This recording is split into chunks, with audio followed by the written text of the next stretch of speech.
MTD CNC, bringing you the latest engineering news via video media.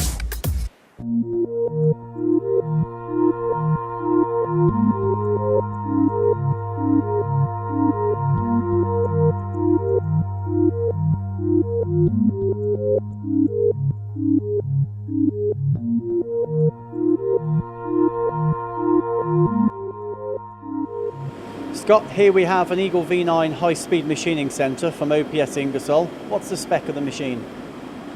So we have a travel of 800 by 600 by 500 for the 3-axis configuration. Okay, what's the build quality of the machine? What's the base made of? So the base is made of what we call FEM. It's a polymer concrete style casting, but we still maintain the steel casting in the gantry design, as is traditional with all the OPS Ingersoll machines. What's the benefit of that?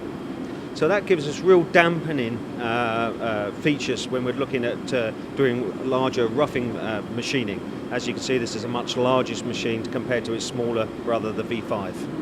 With OPS Ingersoll, they're renowned for quality and accuracy. What sort of tolerances can we achieve on this machine? So tolerance is always difficult to predict. It really does depend on your strategies, CAM systems, and the setup procedures and environment that you go through. But typically we can expect, 5 micron accuracy. 5 microns. So how do we guarantee this? So what we do is we have a multitude of measurement cycles around the machine that measure temperature to give us that accuracy, including in the spindle where we're measuring what we call the dilatation in growth of the spindle.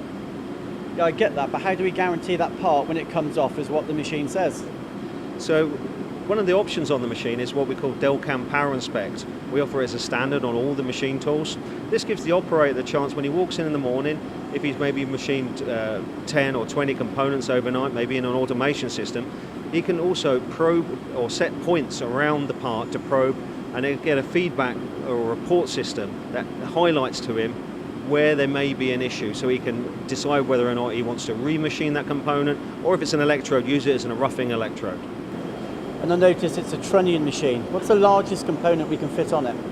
So the largest diameter would be 600, up to 500 kg on the 4th and 5th axis, 2 tons on the 3 axis. Again, it's quite a large component for a small footprint, isn't it? It is. We try to give, again, the maximum that we can by having that low underslung trunnion table. And there's a door on the side. I presume that's for automation? Yes, we're able to load from right or from left-hand side up to 500 square pallets.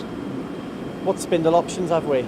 So we have everything from HSK 40 up to HSK 63, giving us a range of 18,000 up to 42,000 on the spindle.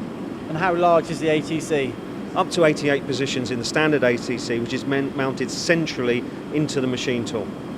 And the controls available? Control, we're using a selection of Heidenheim controls. This machine's renowned for metal removal, so how is this achieved? So in conjunction with the gantry design, which gives us great stability, the V9 has a very unique feature.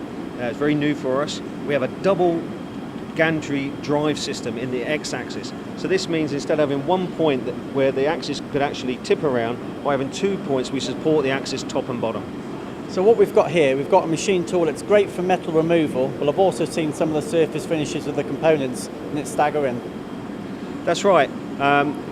For the larger moulds, it gives a great flexibility for those, also things like aerospace components of course, but being able to do the fine finishing, electrode manufacture, all on the same machine, it's a great all-rounder. So where is this product available? So it's available from HK Technologies.